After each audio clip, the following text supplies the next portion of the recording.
Last time on Talus the Introvert. A clue? Who knows? Nah, I'm just kidding. Previously on Talus the Introvert. I'm not aromantic, but I am asexual. So that was a fucking lie. In their defense, they weren't lying so much as they hadn't figured it out yet. They also hadn't figured out their gender stuff, or the fact that they have ADHD, or that she's almost definitely autistic, which is wild when in that video he said this. The metaphor I used when coming out to my mother was chocolate cake. I think the original version of it I saw used iced coffee, but I loved iced coffee, so I then spent another 2 years assuming I wasn't ace because I couldn't identify with the metaphor when it used coffee. So I changed it to chocolate cake because I don't really care about chocolate cake. I love cake, I love chocolate. I think chocolate cake is the inferior version of both of those things. I'm sure that not identifying with the metaphor because of an extremely literal interpretation is a totally neurotypical thing, and not a neon sign that I blatantly ignored for years. Anyway, let me reintroduce myself. I'm Talus, and I'm bi, and ace, and maybe aromantic. I don't know, it's complicated. But to explain why it's so complicated, I have to make sure everyone knows what I'm talking about first. So let's have a quick crash course on a topic most people know almost nothing about. The term aromantic seems to find its origin around 2004, at least with its current definition. But the idea of split attraction, the separation of romantic and sexual attraction, has been a topic of study since at least the late 1800s. Once again, a lot of the origins for studies into branches of sexuality are in German studies from before the book burnings, which is an interesting, if heartbreaking, piece of history. In this case, I'm talking about Karl Heinrich Ulrichs, who is known for his studies of sexual attraction outside of the norm. Heavy air quotes on the norm there. In 1879, he first posited his idea of a split attraction model, but it wasn't widely adopted due to being too complicated, especially at the time. To simplify it, let's look at these two graphs. This one divides the type of attraction into 4 main quadrants based on how ace, aro, or allo they are. Ace meaning asexual, aro meaning aromantic, and allo meaning the opposite of those two things. If you're confused, think of allo to the aro aces the way cisgender is to trans identities, or heterosexual is to homosexual identities. If you're one of those weirdos who hates being called cis because you're normal, you're going to hate how many times I use the word allo in this video. I'm just flagging that up for you now. I prefer the second graph, which was based on the Kinsey scale, which I brought up in my original video, which is essentially a heterosexual to homosexual gradient scale. But this time it's divided in 2 under the headings of asexual and aromantic. If you're totally straight and totally allosexual, you'd land about here. And if you're gay as hell and aromantic, you'd land here. I'd land somewhere about here on the ace spectrum, and probably somewhere around here on the aro spectrum. So really that could just be the end of the video now, no further explanation necessary.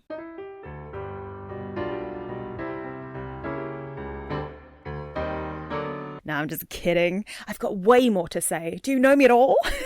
So like I said, Ulrichs pioneered this idea, but then a certain ideological group tried to stomp out all the people studying queer identities, and so it remained somewhat of an underground idea for a long time, known only to the people it applied to. It wasn't until 100 years later, in 1979, that the term limerence was invented by psychologist Dorothy Tennov in the book Love and Limerence, in which she interviewed over 500 people about what love means to them. In the opening chapter of the book, she writes, "Many writers on love have complained about semantic difficulties. The dictionary lists 24 different meanings of the word love. And how does one distinguish between love and affection, liking, fondness, caring, concern, infatuation, attraction, or desire? The group was overwhelmingly of the opinion that loving and liking refer to quite different feelings, but what, precisely, constitutes the difference? Acknowledgement of a distinction between love as a verb, as an action taken by the individual, and love as a state is awkward. Never having fallen in love is not at all a matter of loving, if loving is defined as caring. Furthermore, the state of being in love included feelings that do not properly fit with love defined as concern. As de Rougemont said, being in love is not the same. One is a state, the other an act, and an act is chosen, not something merely endured." I coined the word limerence. It was pronounceable and seemed to me and 2 students to have a fitting sound. To be in the state of limerence is to feel what is usually termed being in love. It appears that love and sex can coexist without limerence. In fact, that any of the 3 may exist without the others. Limerence was coined very specifically to avoid the implication that people who don't experience romantic love are incapable of any kind of love, which is something we are going to talk about extensively later. Put a pin in it. There is actually a pin in the flag.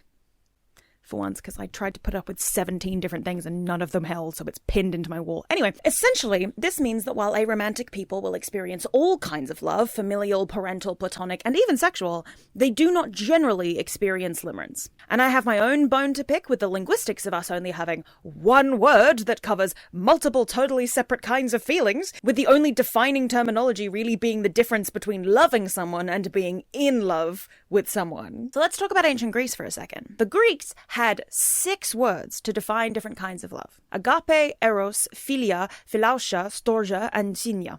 Agape is a selfless, sacrificial love, often used in Christian context to describe the love Jesus felt for humanity to allow himself to be crucified. Eros is erotic love, obviously. Philia is the love of friendship and community and extends into family members of equal standing, like siblings or cousins. But there has to be a level of familiarity between you for this kind of bond to exist. Storgia is the love between parents and children. Philautia is to love yourself, and it is often divided into the healthy kind and the not so healthy kind. Practicing self-love is important, but indulging vanity is self-obsession. And synia boils down to hospitality for your fellow man, the idea of obligation to people who you do not know, such as travellers or foreign people who you have little in common with. I think limerence slots quite neatly in with these words, and I think all of them do a much better job of describing the extremely complex and totally unique feelings of love you have, depending on the people you are talking about and experiences you are having. We have more words for different kinds of snow than we do for love in the English language, and half the planet doesn't experience snow. Everybody experiences love, whether you're aro or not. Anyway, eventually, on Avon forums in 2004, the term aromantic was finally inducted into the social lexicon of the community, giving a name to something that has been experienced by humans since the dawn of humanity. It wasn't added into the Oxford English Dictionary until 2018, though, in case you're wondering how progress is going. Slowly. So let's talk about what aromanticism actually is. What is aromanticism? It's actually way simpler than you'd think. To be aromantic is to experience little or no romantic desire or attraction, i.e., limerence, towards others. Although, that is not how it was sold to me. The way it was first explained to me was that to be aromantic was to be incapable of romantic love. I don't love the word incapable. It's actually part of the reason it took me so long to realize I probably fall under this label. Again, we're going to ignore the potential autism. Because to frame someone as being incapable of doing something implies that they should be able to do it. And therefore they are somehow lacking. We don't generally open explanations of heterosexuality with to be heterosexual is to be incapable of attraction to the same gender. We usually say to be heterosexual is to have exclusive attraction to the opposite gender. The language we use matters. And I think that framing aromantic people as being incapable of romantic love is part of what causes the overall misconception that aromantic people don't experience love at all. That they're robots who don't feel things, which could not be further from the truth. Aromantic is not a synonym for sociopath or low EQ. It has a very specific definition. But if you interpret that definition as incapable of love holistically, and you don't bother to investigate or research any further, it's very easy to slide from that to incapable of all love. I know, because I almost did that myself. Luckily, I had friends on the aro spectrum who quickly turned me around on those assumptions. But there are people out there who have never had to confront it. So they will just keep being wrong forever. You also do not have to be asexual to be aromantic. There are plenty of people who are aromantic but allosexual, just like there are plenty of people who are asexual but alloromantic, which is what I thought I was back when I made that video. It is also entirely possible to be both aro and ace and experience little to no sexual or romantic attraction to others. That has its own flag, but I don't want to, it's a lot of work. Obviously, as mentioned earlier, this identity exists on a spectrum. There are aromantic people who are repulsed by the idea of romantic love, who cannot fathom ever being in a romantic relationship with somebody, who see the depiction of romance as disgusting and unpalatable. And, all the way down the other end of the spectrum, there are demi-romantic people who do eventually feel romantic desire, but for whom certain conditions must be met first. To be demi-romantic is to experience romantic feelings only when you're close to somebody. And you might be saying, Talis, that's what falling in love is. But may I remind you that some people are capable of going on dates and feeling limerence almost immediately. Demi-romantic people cannot do that. Dating apps are essentially antithetical to the demi-romantic experience, but they're how a lot of people meet each other nowadays. So I know that not everybody is demi, which is why limerence is a useful word. Falling in love, as a phrase, sounds far too serious, intense, and usually is reserved for when you do know somebody really well and you're actually dating them or already friends, whereas limerence describes essentially exactly the feeling of falling for somebody in the early stages, that immediate interest and obsession, the desire to go on more dates, thinking about them all the time, scrolling social media, talking about them with your friends, without those weighty hang-ups. For demi people, the limerence comes way later, just like with demisexual people who only feel sexually attracted to people they know really well. And usually they have to like them too. Anybody who tries to tell me that that's how most people are is talking out of their arse. I went to uni and I watched the way people dated and hooked up in first year. I know that's not true. I was so jealous of people's ability to just hook up. Are you kidding me? And I fall about here on this spectrum. Right smack bang in the middle. Story of my fucking life, dude. So let's talk about how I got here. We don't have time to unpack all of that. I talk a lot about labels. For a long time, I've been kind of obsessed with labeling myself, and that comes from a childhood where I knew I was different from the people around me, but I didn't have the language to explain why. Meanwhile, every adult I spoke to told me that every kid felt that way, and actually I was normal because I felt different. And that's well-meaning, but it's wrong.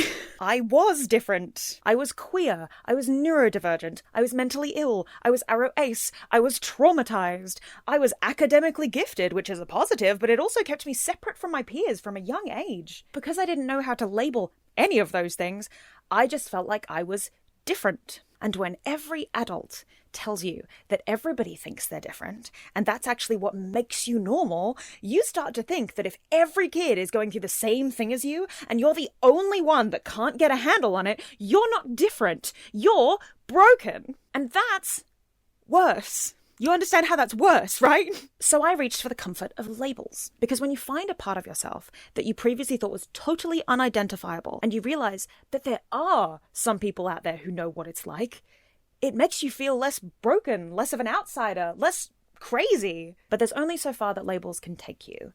And you can't reduce yourself entirely to your labels, or you just become a Republican scare tactic. Labels should only be used insofar as they provide clarity to you, and then you should put them down. Don't cling to labels that don't fit, and don't reject them out of hand just because you're scared they apply. I didn't identify with the aromantic label for a long time, but now I do. And a lot of that is down to the mismatch in how I perceived the label and myself. I've talked before about Loveless by Alice Oseman being a small part in my ace journey because one particular part of it made me realize that I was the same. But it was also the thing that, for a while at least, I used to cement the idea that I wasn't aromantic, because the protagonist of the book is both. And I found half her problems highly relatable, and the other half weren't exactly foreign to me, but they were at least a little further from my own. The big one being this idea that everybody had crushes when she was a teenager, and she assumed she had to have one too, so she pretended to, or at least convinced herself she had one, so people didn't think she was weird. I had crushes growing up. Pretty fucking embarrassing ones. Like, I once sang Taylor Swift's Love Story in front of my year 6 class to impress a boy, and he did not give a fuck. So this didn't hit for me at all. Which is why, as I mentioned in my ace video, I eventually settled on the label of demi-romantic, because even the crushes I had only tended to rear their ugly heads when I'd known somebody for a while and already really liked them as friends or as people first. And this is another example of me taking something extremely literally and going, I do not identify with that one specific experience aro people talk about, therefore, it isn't me. And then not even thinking about the fact that I could be autistic. It's fine. One of my dearest friends, when I was talking to them recently about perhaps updating my label, said, I'm happy for you, I don't think I'm aromantic though, about themselves. And then later in the conversation, they said, I definitely did that thing that all ace people do where I pretended to have crushes because I wanted to fit in. And I did not have the heart to tell them that that was not an ace thing. Hey babe, if you're watching, sorry you had to find out your own label this way. Also, I love you. I think part of why it took me so long to pass this out, even after realizing all this other stuff about myself, which in hindsight is all very obvious stuff, is partly because the closer you look, the harder it is to see things. Classic Monet style. What's a Monet? It's like the painting, see? From far away it's okay, but up close it's a big old mess. Sometimes you need to take a step back to see the whole picture. And these two instances of me just not knowing enough to understand something and my place within it are not the only ones. When I was a teenager, coming up on the internet, I like to think of myself as a pretty good ally. I just want to say I'm part of the LGBTQ community.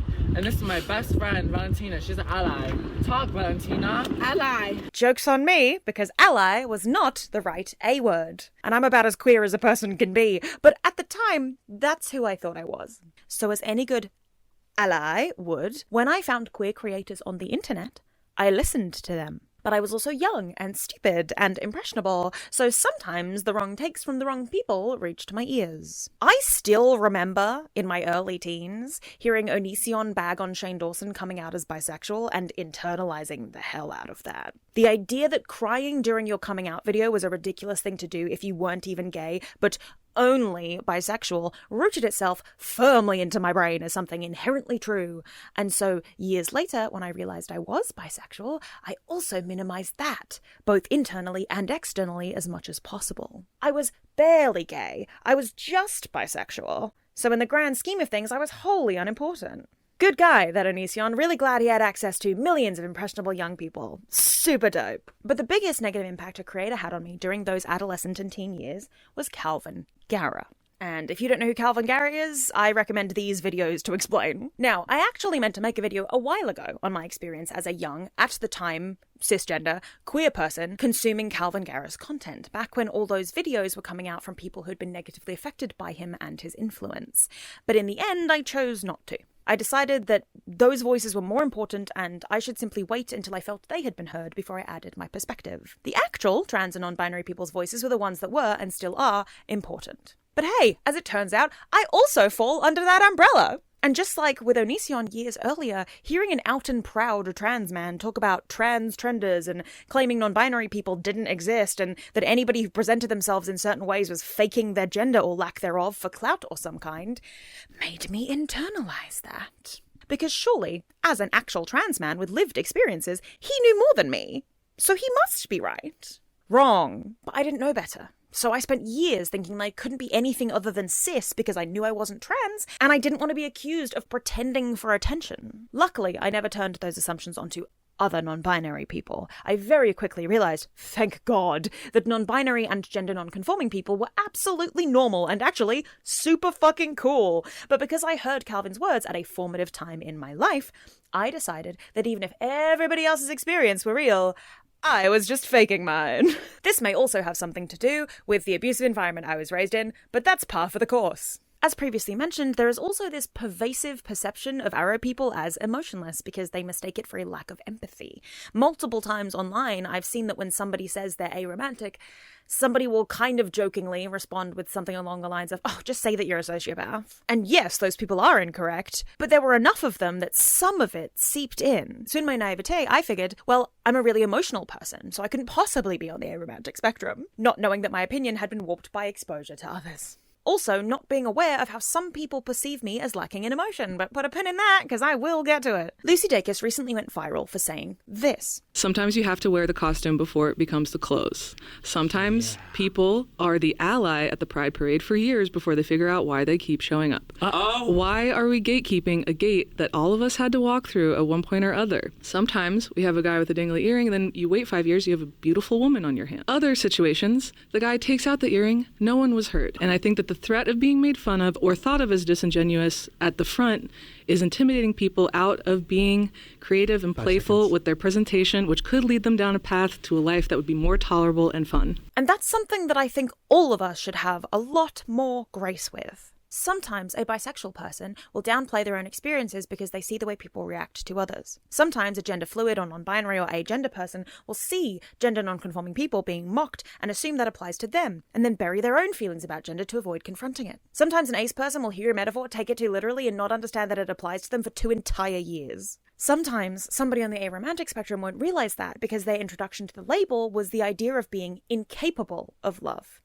and how polarizing and unfamiliar that felt as an idea, so it couldn't possibly be them. But even before I was a part of these communities, I was an ally. Talk, Valentina. Ally. Because of the stereotypes I was indoctrinated by, I didn't believe I could use those labels, and it was only by ingratiating myself more fully into these communities, having actual conversations with real people, and spending time figuring myself out, that I finally understood. Sometimes you have to wear the earring. There's also the problem I have with seemingly every group I'm a part of, which is that I don't fit into fucking any of them. I have dual citizenship with England and Australia, and I have lived pretty much exactly half my life between the two, and I don't identify with either country as mine. When I was bisexual for years, I still do identify with the label of bi. I'm attracted to everybody equally, so that's still bi to me. I'm just bi, aro ace, bi, demi something, you know. But when I publicly identified as only bi for a very long time, I felt like a bit of an outcast because I wasn't dating or even hooking up with anybody. I felt like I wasn't representing the community and I couldn't relate to a lot of the stereotypes around it. I have ADHD. I have a doctor's note and everything, but I was never hyperactive as a kid and I was doing well academically, so nobody noticed until I was well into my 20s. I'm asexual, but I love horny shows and fanfic, and I actually want more of it on my screen. Stat! Watch this video for more info on that. I'm aromantic, but I love romance on TV and I'm capable of being in love. I just want it differently to how I'm supposed to. And honestly, the biggest obstacle to realizing I was further down the aromantic spectrum than I thought I was the same obstacle I had to realizing I was asexual. Who doesn't love a rom-com? You want me, and I want you. As best friends. No, Butch. No. As lovers, Butch. I'm not sex repulsed, and a lot of ace people aren't, but the prevailing idea of asexuality in society is of sex repulsed aces. And I'm also in fandom spaces, and the amount of sex repulsed aces who get online and are like, we don't need sex scenes in TV. And I'm like, okay, I actually love sex scenes in TV as an ace person. I think they're cool narrative devices when done correctly. I love sex. I wish it was real. So in a lot of ways, that made me feel outcasted from my own community. Even though I knew that's not the whole community, it's still the loudest voices, right? I felt very similar about the aromantic label because of people in fandom spaces who police media in the same way. Not everything needs to be romantic. Stop forcing these couples together. Why can't we have platonic representation about a ship that's like blatantly romantic? That's what really gets to me, is when it's about a ship that has actual chemistry and is clearly written to be romantic and the characters are making fuck eyes at each other, and someone will still barge in to argue that it should be platonic and we have enough romances in the world. We have truly lost the art of the headcanon in this day and age of fandom, and I mostly blame COVID for funneling normies towards niche internet culture, but oh my god, you're allowed to look at that blatantly romantic pairing and headcanon them as platonic, in the same way as you're allowed to watch a pairing that most people would deem platonic and headcanon them as romantic. That's how fandom works. What you don't get to do is foist your complaints at the state of the media landscape onto a ship you don't particularly resonate with. And I do actually get those complaints once they're not being levied at individual ships. Not every man and woman on screen who are next to each other need to be in love with each other. I 100% agree that it gets a little excessive when there's no chemistry between the male and female lead. I have personal beef with Raylos.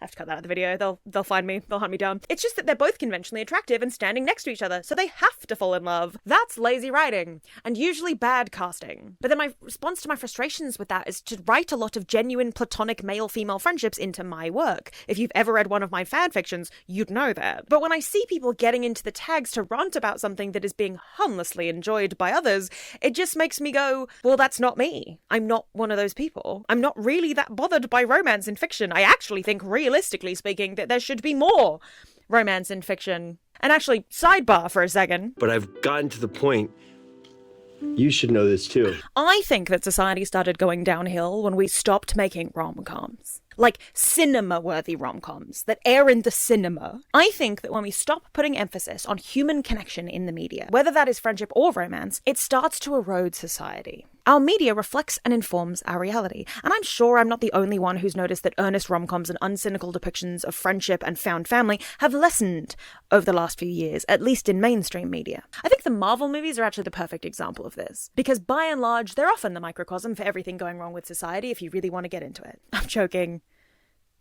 Mostly. But like the movies that people are most drawn to in the MCU are the ones about connection. The Guardians of the Galaxy trilogy are entirely about a group of misfits finding each other and working through their traumas with their newfound bonds. The first Avengers movie was fantastic because even though the characters fought, the whole point was about them coming together in the end against forces of evil, finding their footing with each other. The good movies in the MCU all hinge on this kind of human connection. Even Thor Ragnarok, which is remembered most for its sense of humor, is also about the connections Thor has to his brother and his people, and the new friends he makes, who may or may not be detaching themselves from their humanity on purpose to cope with life, who eventually also rise up in connection with their fellow people. But even in those movies, these characters aren't really friends.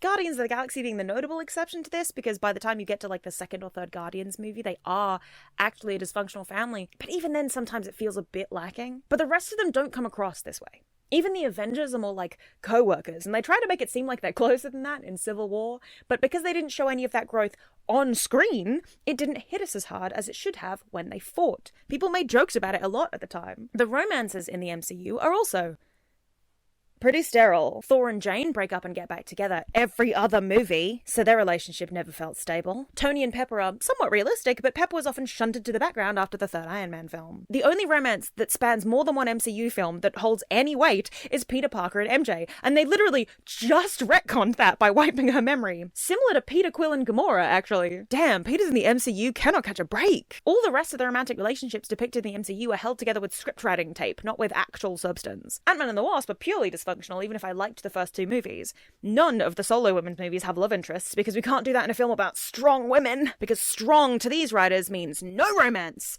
금지. 금지? 금지. 금지? 금지. 손? 금지. 팔짱? 금지. 포옹, 뽀뽀, 키스 등등 신체 접촉 완전 금지. Half the audience hated Captain America returning to the past to be with his original love interest. And to reiterate, I'm talking very specifically about mainstream media. I'm not talking about all media, because I am seeing it in other places, because I go and seek it out. I actually find the things I want to watch instead of complaining about how there aren't any, even though they're out there. You're just not looking hard enough. I have so many videos about this topic. But the mainstream media that is hitting the cinemas is informing people's opinions on these things. Because if it isn't the thing being shown to you enough, it's probably very easy to say that it's just not there. And you shouldn't actually have to go looking for well-written shows and movies about human connection. That should be the baseline. Even the 80s managed to have heart in their cheesy shit flicks. Oh my god. Stranger Things failed as a final season because it forgot that the relationship between these people were why everybody tuned in. The best moments of season 4, the ones people couldn't stop talking about and recreating, the ones that went viral, were these moments of human connection. But fuck that, huge CGI monster and shit brown. Am I right, lads?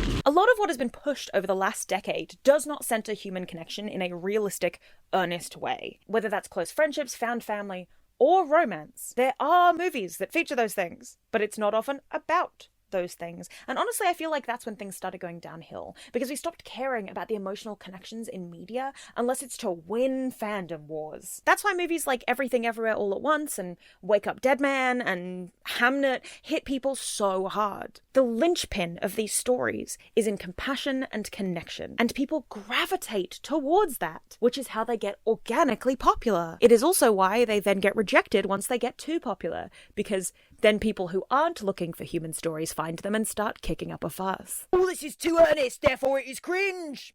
That hurt my throat so bad. Shouldn't do that again. So many of us believe that the world is inherently cynical and awful, that to be human is to conquer or be conquered. But that is just one dream of the world. There are so many others. And by remembering what is has not always been, we begin to know that this moment of pain and power is but a passing thing, and that we can create something new.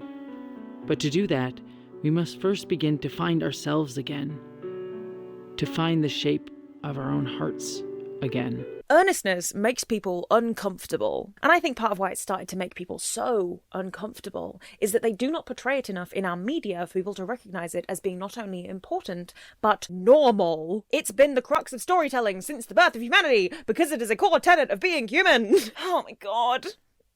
Rise of Fascism's going really well, guys. And I'm not saying that you should write a story with no interpersonal conflicts or issues, because by and large, that's extremely boring. Stories need conflict to survive. But think about the shows and books and movies that have touched you in your life. Was it the fun action set pieces that lingered in your memory the longest? Or was it the character dynamics? Doom at Your Service is my favourite show of all time, because I believed in how much Tak Dong-kyung loved her brother and her best friend and her aunt, and I believed her when she fell in love with Myeongmong. I believed Myeongmong's frustrations with humanity and his desire to get rid of us all, and I believed it when he slowly came around because he was falling in love with Tak Dong-kyung and saw the value in humanity through her. Bad Buddy is my other favourite show of all time, and it's entirely about the relationship between two men who aren't supposed to fall in love with each other, but who can't help it. It's also about friendship and family and generational trauma. Sense8 is one of the best shows ever made, and the entire thesis of that show is that human connection and compassion matters more than anything in the world. Sorry, that's not what this video is about. I just really needed to get that out of my system. Back to romance versus reality. Snap back to reality. Oh, there goes gravity. Oh. So as you might have picked up from my tangent and from the everything about me, I am not one of those people that's like, fuck all of this noise, I don't even want to see it on my TV screen. Rom-com is one of my favourite genres of anything. Book, movie, musical. God, I wish it was real. It's the second time I made that joke in this video. But it's true! Fictional romance and sex are awesome! In reality, though. But when the loudest aromantic voices are the ones decrying romance and shipping in fiction, it feels totally alien to me as somebody who loves those things, to identify with that as a label. In the same way that I interpreted asexuality as sex repulsion, so because I loved fictional depictions of it, I thought I couldn't possibly fall under that umbrella. In the same way, I'm not self-inserting into horny fanfic, I am also not self-inserting for romance. That's not happening to me, and I don't want it to. I want it to happen to them while I watch from the bushes with binoculars. As it turns out, the things you like in fiction don't always translate to real life. A lot of people could stand to learn that lesson. And I think part of my confusion was being wrong about what aromanticism actually is and what it actually looks like. And that's mainly caused by the fact that we just don't have enough representation. I would have figured out my relationship to the label much sooner if my only exposure to it wasn't through combative people on social media. Which is why representation matters so much. Look at heated rivalry and what that's done for queer athletes and for people in general. But especially in hockey itself, which is a very homophobic industry. A former athlete publicly came out because of the show. And it's been a big fucking deal because representation matters. Which I knew. I've known for years. Call me the knower the way I've been knowing. But it's one of those things that's easy to brush aside until something like heated rivalry comes along and takes the world by storm. I would love to be able to put aromantic people on screen. Like actual aromantic people, not just this idea of what an aromantic person is. And not just this person that society will label as aromantic because they are autistic and present in a deadpan way. Or even if they're not autistic and society's decided they're autistic because they're deadpan and awkward. An actual aromantic person. Multiple different aromantic people that are on different ends of the aromantic spectrum and present differently and want different things for their relationships. I would fucking love that, actually. God, what can we do for 4 minutes, Kiss? We can do anything. 1 minute. What are we gonna do for 1 minute, Kiss? We can do anything! Rowan Ellis has a fantastic video on this topic and on aromanticism in general over on her channel, so if you think I've left anything out of this video, it's probably because I was trying not to retread ground she already covered so well.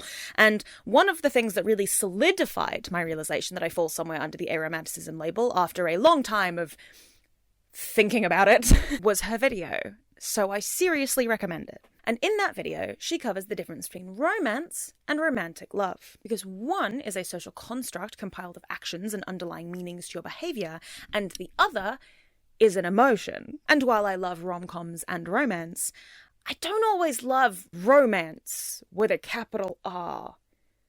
You know? I fucking hate grand romantic gestures. Truly cannot stand them, even in fiction. Very rarely does a grand romantic gesture in fiction actually move me, you know? And in real life, I want to cringe into the floor every time I see them. All the way back in 2018, I wrote a piece for my personal blog about how I hate grand gestures, but some of them get a pass. Here's what 19-year-old Dallas had to say. I'm not a romantic person. I never have been, and I almost certainly never will be, and that honestly doesn't bother me in the slightest. I am perfectly content with being blasé about love.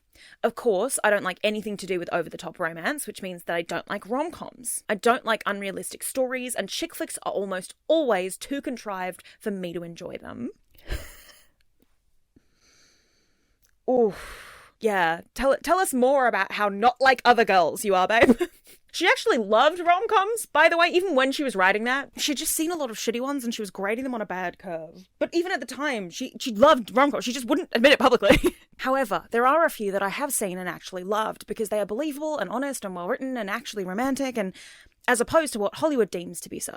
Usually these relationships are in TV shows because they spend time fleshing them out, which ends up with me adoring them. But every now and then, a movie comes along that I genuinely enjoy for the cheesy romantic nonsense that it is. Personally, I can't stand grand romantic gestures. I think they're sappy and cloying, and they put pressure on the person receiving them, especially if they happen in public. I don't like flash mob proposals or big fancy gifts. For me, the most romantic thing someone could do would be something small and intimate, something personal. And if there's one thing that the grand romantic gesture isn't, it's personal. It's a display. The opposite gender posturing over their mate. Something to prove to the whole world that they love the other person, which completely misses the point. The only person you should ever need to prove your love to is the person you love. I do have some sense of romance, however. It's just more low-key. I notice the small moments, the sweet, kind, loving instants. I love those moments that when you watch them, you can't decide if it was written into the script or if it was an acting choice. I still stand by that last part. All those running to airports. Paris Air, Flight 805, art school in Paris, from gate 122, is now boarding. Flash mob proposals. Closing time by the band Semisonic. It's not Third Eye's Life. Singing to declare your love.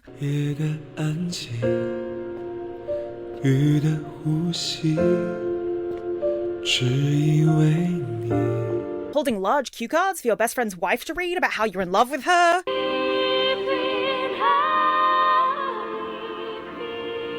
Shitty on multiple fronts. Dangling from a carousel to essentially threaten someone into dating you or you'll die. Why not? I don't know, because I don't want to. Ella! Alright, well, you leave me no other choice then. Oh my god! No, stop there! And the actual grand declaration of love that so many rom-coms decide to end on, like Wedding Crashers, Notting Hill, Jerry Maguire, Crazy Stupid Love, Maid of Honor, 27 Dresses, and like 100 other movies that you could probably name. And very specifically for my personal ire, Anybody But You, which I made a video hating on, if you were curious. And their stupid jumping into the ocean so the Coast Guard will take you to the Sydney Opera House so you can confess for no fucking reason scene. Couldn't find a moving train. Sorry, it's the best I could do. And perhaps the most personally aggravating for me, the absolutely horrific tacked-on ending for the American audiences of the 2005 Pride and Prejudice film, which I am already famous for despising, but if I didn't already dislike the movie, that scene would take the biscuit, because oh my God, Fitzwilliam Darcy would not participate in this shit. And neither would Elizabeth, let's be very clear about that. What endearments am I allowed? Well, let me think. Lizzie, for every day. My Pearl for Sundays. Goddess divine, but only on very special occasions. You may only call me Mrs. Darcy when you are completely and perfectly and incandescently happy. Mrs. Darcy. Mrs. Darcy. Mrs. Darcy. Mrs. Darcy. Devotion doesn't have to be this bombastically mawkish. It just doesn't. Pride and Prejudice is one of my favourite books, precisely because their romance is understated and realistic and comes through in gestures more than words. The few times he does rely on his words, he puts his foot firmly in his mouth. He does eventually get better at it over the course of the novel, but his way of expressing his love is to make up for his past actions and also to stop her family from falling into ruin, and then not tell her that he was the one that did that because he didn't want her to feel obligated. Fuck it, what a man. What a fucking man. The better version of their post-marriage bliss is portrayed in Death Comes to Pemberley in scenes like this. It is a fine Pemberley tradition for the master of the house to be irritable on the eve of the ball. And for the lady to do everything in her power to assuage him. Right. Perhaps some traditions need updating. All good things must come to an end. Really?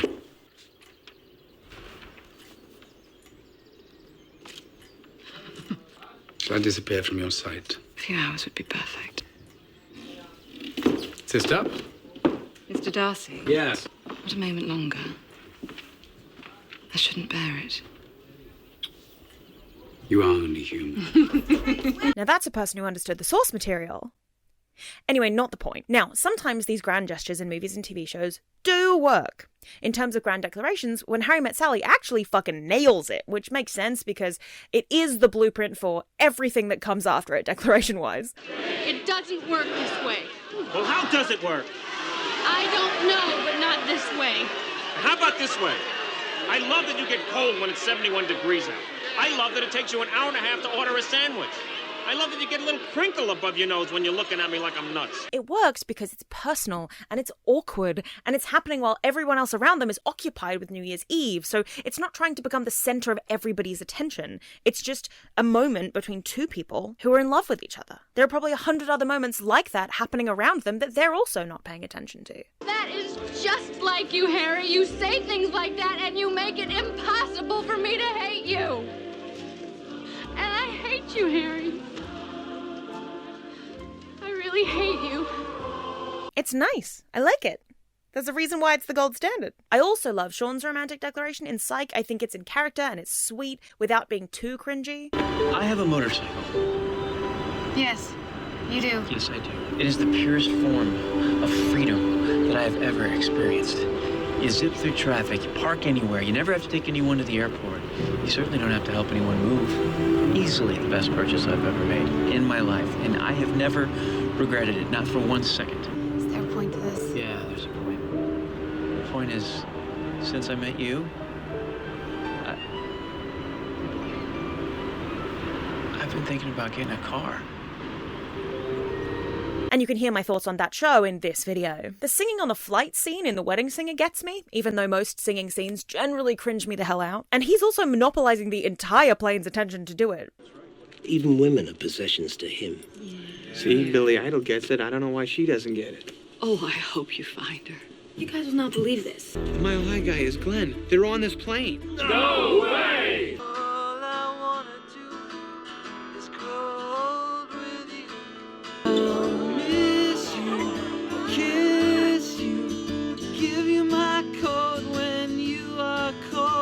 But it works because it does the work of showing you how invested the rest of the plane is. And despite being a big gesture, it's really quite a sweet and relatable declaration. He just wants to grow old with her. Nothing flashy and explosive, just a nice, quiet life, and I like that. It's also why I like the few singing scenes in Bad Buddy, why they work for me and a lot of other BL singing scenes don't. I actually genuinely like the boombox scene from Say Anything, because so much of that movie is about her doing whatever her father says, and Lloyd knows that, and he's trying to get through to her while knowing that he can't just talk to her.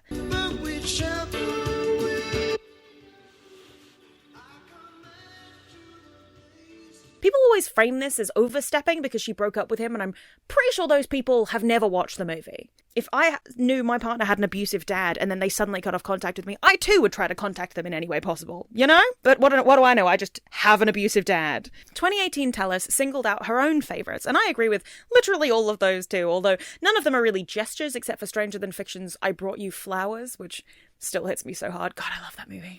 Flowers. What? I brought you flowers.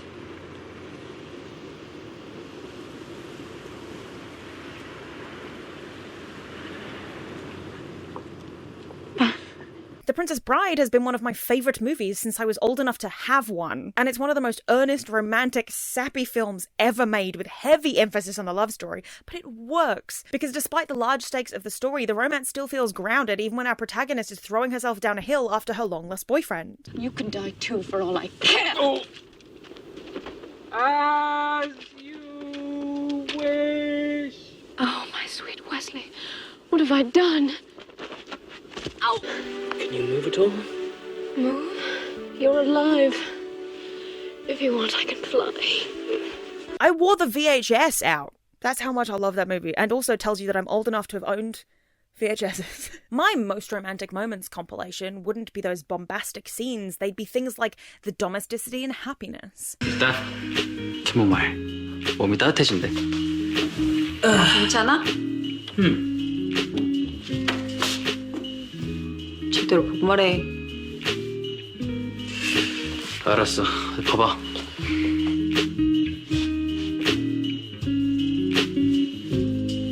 The scene in Dirty Dancing Havana Nights, which is actually a fun movie if you ignore that it's tacked on a Dirty Dancing connection for seemingly no reason, where they're practicing the dancing and it gets a bit saucy and she gets anxious about it, understandably. So he immediately says, okay, I'll be the girl, and diffuses the tension. Oh, God, do you have to be such a guy? Okay, I'll be the girl. Also, young Diego Luna, I'm really normal about him. Anyway, the car scene in Easy A. You think I'm cool? I do, and I think you're pretty. and smart. Did you form this opinion prior to my little transformation? Way prior. The build-up to the kiss scene in Penelope. You lied to me. I guessed piano, and you said that... The naturalistic relationship scenes in the second season of Supergirl. Gosh, it's nice to do that without breaking that guy's nose. How many times did that happen? Less than 5. So 4. Exactly 4 times. The face, that smile. I'm just happy. Is that cheesy? It's like a rom-com on steroids. Cheesy. I'm happy you're happy. The kissing and talking in Mrs. Winterbourne. I just remember, I don't live here. I live somewhere else. Funny thing is that I didn't park the car out back. I parked it up front. So I'm gonna have to get the car up front to probably... The proposal in Mrs. Winterbourne. If you stay, on the other hand, you're gonna have a comfortable home, somewhere to raise a child. A mother who loves you. Cuban butler who loves you. I mean, how many people can say that? You have me who loves you. What? Don't interrupt me. I'm on a roll here. Where was I? Me. Who may ask you to marry him. You know what? I could probably put that at the top of the list right here. Oh, God. Did you just ask me to marry you? Kind of. Yeah. The I've known you're lying for ages scene in Mrs. Winterbourne. I trust you. You shouldn't. I've been lying to you ever since we met. Honestly, I don't care. You don't even know who the hell I am. And then the hospital screwed up and I didn't have any place to go, so I just... Hey, Connie. How could it be okay? What? It's okay, Connie. Kinda knew all that. So what the hell are you supposed to call me now? I'll call you anything you like. I like Connie. I like Connie too. This movie rules, in case you weren't sure. The getting to know each other scenes and while you were sleeping, especially the leaning conversation. The leaning thing. The leaning thing? What do you mean by the leaning? Because he gave me flowers? And then you leaned. And then I leaned. Yeah. How did I lean when I leaned? How were you leaning is a lot different than hugging. Hugging's very different. Hugging, that involves arms and hands, and leaning is whole bodies moving in like this. Leaning involves wanting. Hey, Luce. Is this guy bothering you? No. Are you sure? Because it looks like he's leaning. Thank you. See? Why don't you step back for a little bit? I'm gonna try an old trick. What's the trick? Push it really hard. 1, 2, 3. Oh!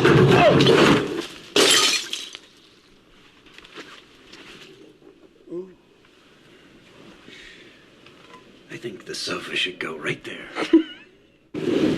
The talking scenes in Crazy Stupid Love. You do? No. Yes, you do. Yeah, I do. I don't. Who would have that? I would have that. How much was it? $5,000. Ask me how many times I've used it. How many times have you Twice. used that? You stay up nights. I'm wildly unhappy. I'm trying to buy it, and it's not working. The shop laser gun fight in One Small Hitch. No. 8-bottle wine cooler. You are out of your mind if you $10 says I do. You're on. Do it. Yeah. Left. Ow! Oh, you suck at life. You suck at life. You suck at life. Oh, you're a cheater. Vote for throw. Done. No, not from here. From over there. Oh, come on. I don't know how I'm gonna spend my $10. I feel like the world is my oyster. I can buy almost anything. All right. Do you want to play? Do you want to play? Oh, what? Yeah, bitch! Did you just call me bitch in public? And the 2007 version of Knightley's love declaration in Emma. I cannot make speeches. If I loved you less, I might be able to talk about it more.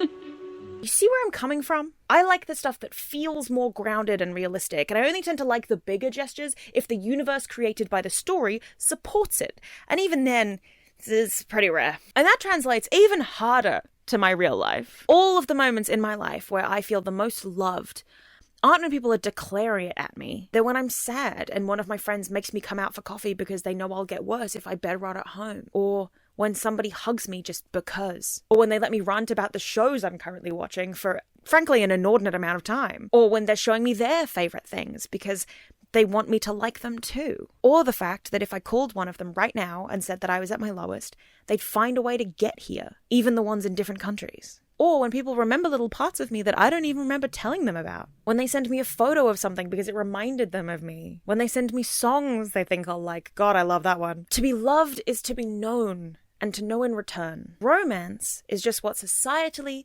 we have deemed as the thing to do when externalizing your internal emotions.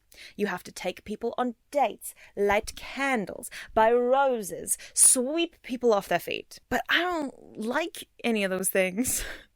I don't like the pressure of dates. I light candles on my own time anyway. Roses are not my favourite flower, and I'm not looking to be swept anywhere. Nor do I believe anyone could. I'm not the most petite person in the world.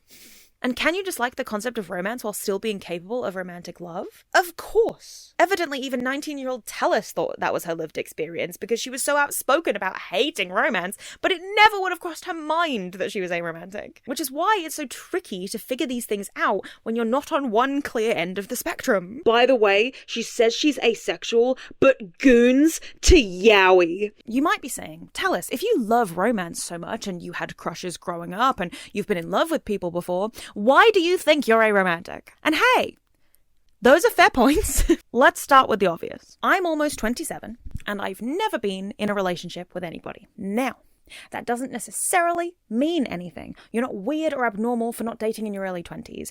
Everybody comes to things at different speeds. But I also don't really want to.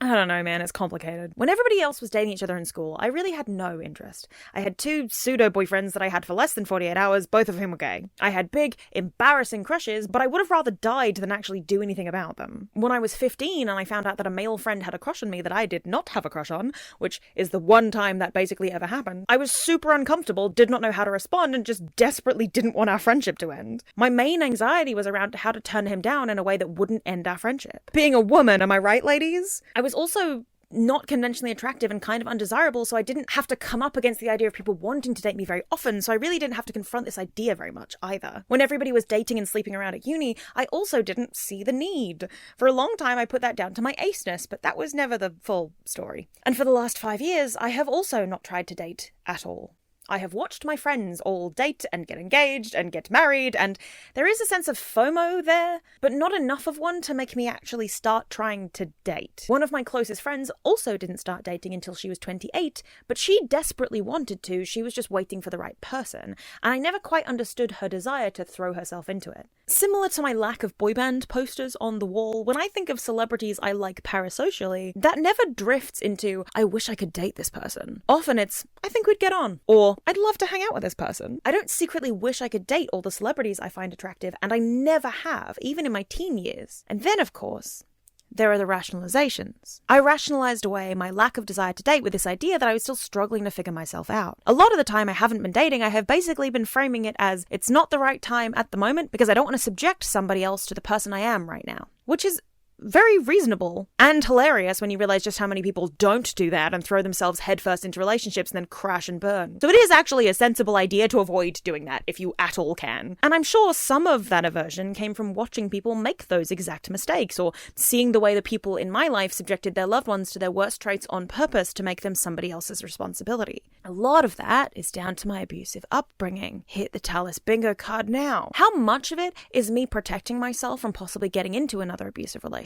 How much of it is me protecting this potential other person from all of my many, many traumas and issues? But also, is that all an excuse? Or am I really too overwhelmed to even think about dating? I'm currently working 2 jobs, so I get 2 weekends off a month, plus I'm attempting to balance YouTube on top of that. My jobs are pretty isolated, so I do have coworkers I see every day, but not enough to form those kinds of bonds that for me take time and energy. I'm chronically ill, so I spend a lot of the rest of my time being forced to rest. YouTube itself is an isolating career because it's entirely solo, and while I do have a wonderful YouTube community of other creators who I consider colleagues and acquaintances and even friends, that doesn't hold the same weight as the kinds of people I will call if I need to go to the hospital. My friends from uni are all paired off, basically, and the ones that aren't are situated better for seeking romance. They work office jobs or are able to go out socially every few weeks. The last time I went clubbing was with my mum around my 25th birthday. That's almost 2 years ago, and I love my mum and it was so fun, but like, I'm not picking up anybody on a night like that. And then coming to realize that some people in my life don't think of me as a particularly emotional person, which is so funny to me and to most of my closest friends because they all know how incredibly loud I am about my feelings at any given time. But some people do see me that way, and it comes from a long history of me needing to suppress my emotions to make other people happy, being raised in an abusive household where my emotions were immediate fodder for abuse. And even ignoring that side of things, being raised in an environment with somebody else whose emotions always took precedence over mine. And just generally being raised as a woman and being told I have to sit down and be quiet and keep my feelings to myself, lest the men in charge deem me too irrational to be in society. Because men are historically known for their rationality. But that's probably hindered my prospects at romance as well if people don't immediately think I'm the kind of person that will open up to them. And it was really hurtful that one of the first people that I told that I thought I might be aromantic barely gave the thought time to settle before they went, "Oh, I think such and such is also aromantic," and listed off a couple of people we both knew. One of those people has been married for 20 plus years, which doesn't preclude them from being aromantic, but it made the statement confusing. And I was like, huh? Why? And their response was something along the lines of, because they're fucking robots and they don't feel anything. A, that's not what aromantic means. And B, so that's what you think I am. Cool. Really glad I chose to divulge this really personal information to you. Super sick. And the irony of this is that this person is somebody who most definitely falls somewhere under the aromantic umbrella, even if they don't feel comfortable adopting the label themselves. And I wouldn't want to force a label on them at all, but I do think a lot more people would fall under this umbrella if they actually knew what it entailed. Fun fact about me, I am very good at external emotional regulation. I can be feeling all of the things in the world and not show it on my face. And that's on masking, baby! I mean, if I'm feeling really, really large negative emotions, like stress and sadness, it does come out a little bit, but it usually comes out as annoyance more than anything else. I get quite clipped and brusque, which can cause people to get the impression that I'm an irritable person, which is also not necessarily the case, but that's often easier than people witnessing me having a full-blown breakdown. So I'll take that. That's a fair trade-off to me. However, my emotional regulation on the inside is very, very bad. I feel things so intensely, so all-encompassingly, all the fucking time, and it sucks ass. I am the kind of person that if I get a negative comment, it will ruin my entire day.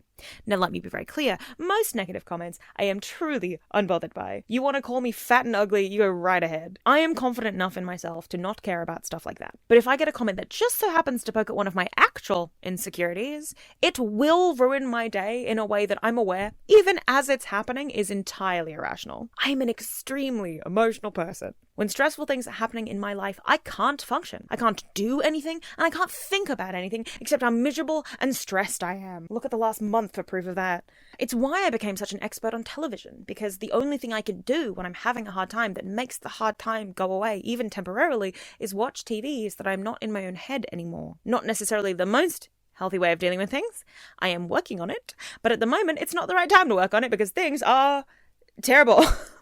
It's real bad, guys. And how am I supposed to have time to date anybody when I'm so busy trying not to exist? But this idea that I'm a robot because I don't show my emotions to certain people is uniquely frustrating, both as an arospec person and a potentially autistic person. Because only having the negative stereotypes of the identities you fit under apply to you is fucking hurtful, actually. I've been taught from such a young age that my emotions are a burden on people, that my outbursts are unfair, that other people's outbursts take precedence. So I just don't. And in the few times I've shown the depth of my emotions, the few times that I have been overly emotional outside of being excited about the things that I'm hyperfixating on or being upset about current events, the reaction wasn't great. I'm just showing you what my emotions look like. But once again, that just teaches me that I shouldn't express the big emotions I feel. I should just keep all of those things to myself. So I've become pretty good at that. If you think I'm not an emotional person or I'm a robot, maybe ask yourself why.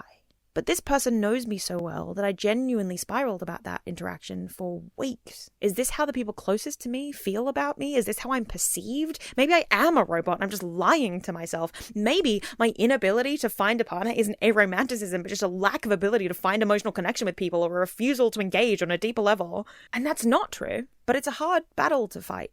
Because only I have the answers, but it's all internal and subjective and changeable and requires me to know myself well enough to refute it. My environment massively forms the opinions I have of myself, and I am not the first person on earth, or even this week, to ask the question, am I aromantic or do I just have intimacy issues? Which is the same question I had for the asexuality thing. Am I ace or do I just have intimacy issues? Back then, it was a complex mix of both. I'll give you one guess as to what the answer is this time around. Also, at the moment, and for the last 10 years, the free time that I have is not spent in a way that I think would be conducive to maintaining a relationship. You'd have to be very, very similar to me in order to make that work. And I'm sure there are people out there like that, but they're probably also not putting themselves out there. Where are all my introverts at? Home, probably.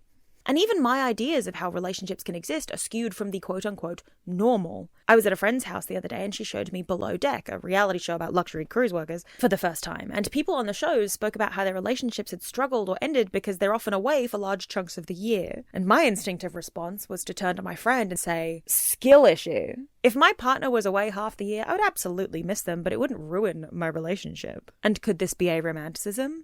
Absolutely. Could it also be due to the shape of my entire life up until this point? Yes. Because we moved to Australia when I was 4. So I was old enough to remember living in the UK. I was old enough to know people and miss people, but not old enough to maintain those relationships myself. So that's not a good start in terms of the gaping pit of yearning perpetually inside my chest. I'm fine. Then, once I was 17, I moved back to the UK, by which point I had made connections in Australia. I had friends who I loved and still do, people who I missed and had to maintain long-distance relationships with. I left my mum and my stepdad and my extended family behind. And that was always stuff that I had to just get used to dealing with. I have spent pretty much my entire life missing people. That's kind of my default state. When I'm in Australia, I miss my British friends and family, and when I'm in the UK, I miss my Australian friends and family. One of my best friends on the planet is American, and the other is Finnish. So for me, when people talk about how long-distance relationships are really hard, it's genuinely difficult not to respond with, that sounds like a fucking skill issue. And that's probably just because I've had a lot of practice at it. Most of my relationships have been some flavor of long distance, so it's not a new experience I would have to adjust myself to the way most other people would. So is my neutrality towards the kinds of relationship where we don't see each other for half the year and will give each other lots of space aromanticism, or is it hyper-independence? Is it both? It could very well be both. ¿Por qué no los dos? And speaking of space, I've been saying this for years and I truly believe it. No matter who my partner is, no matter how much I love them, I want to sleep in separate beds. Unless the bed is absolutely fucking massive. And actually, if I'm being really real, I want separate bedrooms. But if we're sharing a bedroom, I want separate beds because I am a night owl and because I overheat so quickly. I sweat like crazy and I hate being too warm. Hence why I left Australia as soon as I could, even though politically it's much better than we're doing right now. But the idea of overheating next to the person I love and then having to make the active choice to leave the room because I'm too hot feels worse to me than just not sleeping in the same bed in the first place. Same with me staying up late and not wanting to keep them up and vice versa, them worrying about waking me up in the morning. Surely it feels worse for the other person for me to get out and go sleep in the spare room than it does to have separate beds or rooms to begin with. Because then, on the occasion you decide to sleep in the same bed, it's like a fun treat. We're choosing to go and sleep in Talus's bedroom today. It's going to be super fun, like a fun sleepover. As opposed to, oh, Talus moved into the other room again. One of those is bound to breed more resentment than the other because in one, you're choosing to spend more time with each other on purpose. And in the other, you're choosing to spend less time with each other on purpose. That's going to end up being hurtful in the end, even though it's a totally neutral act. I am aware that the way I would want my relationships to look is not the norm. So I didn't even bother trying for most of my life because I know I'm not going to find that very easily. And I wasn't thinking about it as my terms and definitions in relationships are different from the norm, therefore I must be aromantic. I just thought that I was picky and particular and that I didn't want to subject other people to my neuroticisms. Now, however, I'm thinking it might be to do with the aromanticism. I think I'm beginning to like the opera. I'm thinking I'm beginning to like the opera.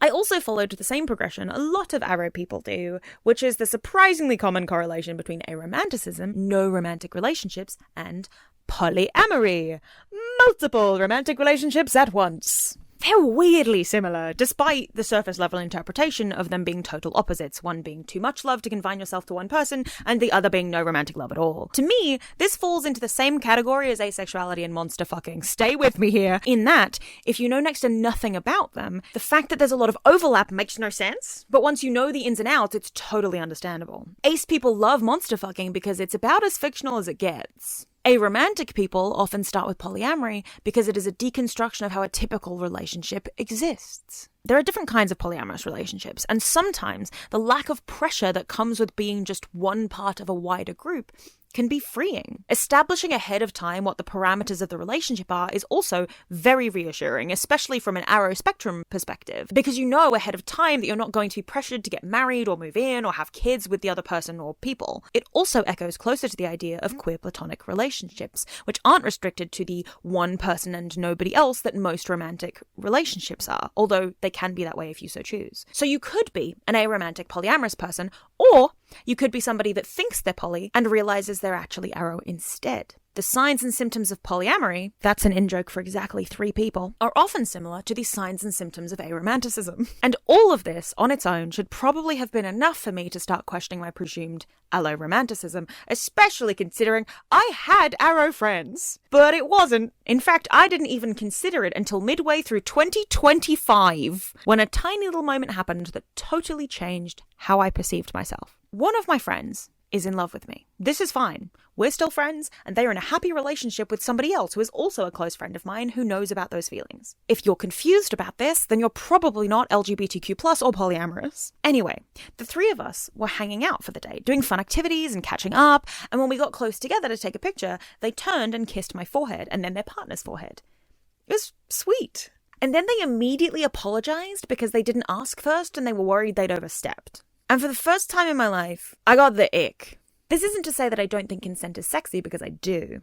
I think asking, can I kiss you before doing it is actually super hard. My problem didn't come from the lack of consent, but rather the frantic apology after the fact. Because here's the thing. I kiss my friends on the forehead all the time. I'm delighted to be forehead kissed at all times. But when they backpedaled, it made it clear to me that they were perceiving this kiss differently to me. And when it was given the context of romance and the possible crossing of some kind of invisible line, suddenly it became something to get anxious about. The blurred lines of romantic gestures and platonic ones are something I have been balancing for a long time, actually. In a platonic way? If it's platonic, it's really intense. Yes. You know what I'm saying? Yes, we're saying the same thing. We're saying the same thing. Because I love kissing my friends. I love snuggling on the couch or in bed together. There is nothing I love more than giving or receiving a back hug from the people I'm comfortable with while I wash the dishes or chat to somebody or just 'cause. I love holding hands walking down the street. I will drive you to the airport if you need to go. I'll help you move house. I'll go with you to doctor's appointments. I'll come over and clean if you're not in the headspace to do it. If I'm sitting down, my lap is free real estate. It's free real estate. I fucking love an errand hang. Catch me in IKEA with my closest friends any day of the week. I've bought my friends flowers before. I've made chocolate truffles from scratch numerous times, because I'm a fucking catch, obviously. And I've spent time with friends that could ostensibly be categorized as dates. I've been mistaken for dating numerous friends because the 2 of us are in a bookshop or a cafe or at the movies together. I'm poor as fuck, Patreon and Ko-Fi below, but if I had the money, I'd be throwing it at my friends whenever I could. Romanticizing or even sexualizing neutral actions is something that has always baffled me. Like nudity or physical contact. Now, I'm generally a bit awkward with nudity in general. I understand people's anxiety around that. But like, for example, there's an Anna Marie Fortino video where she watches Smothered, a show about codependent parental relationships. And while I agree with pretty much everything else she said in the video about their codependence being too much, this clip took me out a bit. They're doing the massages on each other. That's new. We choose massages because that's the way that we can get in contact with each other. We're very kinesthetic. Oh, I am severely uncomfortable. You know, I'm really trying my best to be understanding, but just like at the beginning, out of context, this looks like a lesbian couple. And specifically in this shot, this looks like the intro to a lesbian adult film. Because my mother and I used to give each other back rubs like that, because I was a gymnast and she was an office worker, so we both held a lot of tension in our backs and needed knots worked out. And it was cheaper to do each other's than to pay for a professional one. Now, I'm sure part of the ick comes from the fact that it's on camera and being filmed from certain angles, which puts it into a certain context. But the fact that she's so icked out by something that I have always seen as extremely neutral act was really confronting. Do you assume all massages to be inherently sexual? I go get deep tissue massages every now and then, and I have to be basically naked on the table, and I have never once thought of it as being inappropriate, and I'm sure most people don't. So why is it suddenly weird because you're related to somebody? Why are you ascribing an intent to it that isn't actually there? I do plenty of things that can be misconstrued as something else, but just because you assume that doesn't mean that's where the intention lies. Why can't I hold hands with my male friends? Why can't I buy flowers for my female friends who have existing partners? Why can't I make out with my friends on a night out? Why can't I pay for dinner like the chivalrous man I am without people thinking it means something? These are all things that can be recategorized as exclusively romantic, which means that sometimes, once my friends get into relationships, it becomes weird for me to do them. And that's frustrating. These arbitrary guidelines come into existence that means you have to police the way you behave around people who you've never had to do that with before. I've known one of my couple friends, Emma and Joe, since uni. And when the lockdowns were happening, Emma was stuck elsewhere and Joe was lonely and reached out to ask if I wanted to go on a fun walk, because that was all the fun that we could have during lockdowns. So Joe and I walked across the countryside, just the two of us, for 4 hours, chatting and laughing and generally having a good time. And I'm sure that to some extremely compet people listening right now, that sounds like I was trying to horn in on Emma's turf, or that Joe was trying to take advantage of his girlfriend being away, but nope. Extremely platonic. I'm sure it wouldn't have even occurred to those same people that something might have been going on if I'd spent the day with Emma instead. And that's compulsory heterosexuality in action, boys. But it's annoying, right? Because there are so many people out there that cannot fathom that a man who is attracted to women can be platonic friends with a woman who is attracted to men, especially if one of them is in a relationship. It's seen as a betrayal somehow, which is very limiting. The compet, a matter-normative culture that demands that everybody must look for their one true person and settle down is unrealistic, not just because one person shouldn't magically be able to meet every single one of your needs, but also because it massively sidelines the importance of friendship and other connections in your life. As Tiffany Ferg pointed out in her Bridesmaid to Friend breakup video, perhaps your friendship fell apart because you dropped everything and everyone in your life for that man. Women have been socialized to see friendship as the stepping stone towards the real relationship, which is their relationship with a man. Even queer women, when they're not in relationships with men, still fall victim to this patriarchal conditioning because not pictured in a U-Haul story are their friends and family who haven't heard from those two girls in God knows when. This is unfortunately an incredibly common thing where women, especially in long-term relationships, just neglect their friendships. They get in a relationship, they're dating a new guy, they're engaged, they're married, and they don't keep up with anyone anymore. They don't hang out with anyone anymore. They completely disconnect their friendships and put all of their time, energy, everything into that man. And again, this is part of the curse of like this version of heterosexuality where a man is expected to be the center of your universe. And as somebody on the aromantic spectrum, or even before that when I thought I was just neurospicy and traumatized, it becomes draining to put all your love and effort into the people around you and watch them slowly pull away once they find partners and start building a life with far less of you in it. And you're not even allowed to resent them because that's how it works. I love my friends with all my heart, but it's clear that love isn't enough for most of them, even if they wouldn't admit that themselves. And that's okay.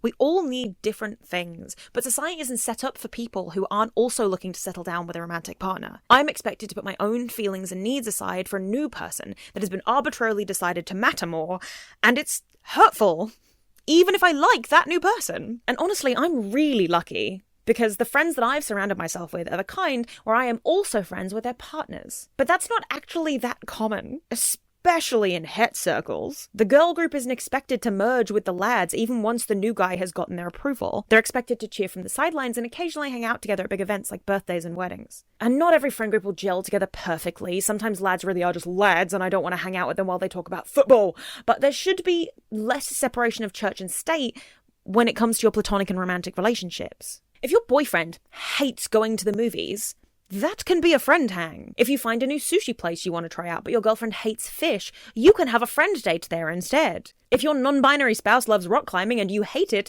you shouldn't be offended if they decide to do it with somebody else. You wouldn't have enjoyed it anyway. Why would you deprive your partner of something they enjoy just because it doesn't fit into the idea of what romance is? As Rowan pointed out in her video, maybe you're someone who is heterosexual and heteroromantic. You love the traditional trappings of romantic partnership. You fell in love with your spouse in a matter of months. You've been married for 17 years. And even to this day, you see yourself in every love story you've ever read. How many of those things would have to disappear before you would question your relationship with romance? And the more I thought about what romantic love actually is, the less clarity I got. What is love? Baby, don't hurt me. What even is love? Andrew G. Marshall attempted to ask the same question in The Guardian way back in 2003. Scientists have been trying to define love according to their frame of reference for a very long time. The pioneering sexologist Havelock Ellis provided a famous but entirely incorrect mathematical formula. Love equals sex plus friendship. Freud dismissed romantic love as the sex urge, blocked.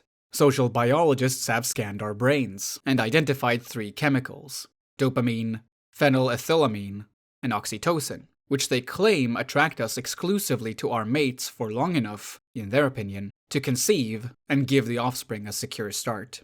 All this is mildly diverting, but of no use when someone looks into your eyes and tells you that they love you. Dictionaries are not much help either. They list almost 24 definitions, including affection, fondness, caring, liking, concern, attraction, desire, and infatuation. Popular romance feeds us the idea of unconditional love, and during the limerence, something approaching this is often achieved. However, once a couple has moved on to loving attachment, unconditional love becomes a distant memory. In contrast, the love for our children and parents is seldom conditional.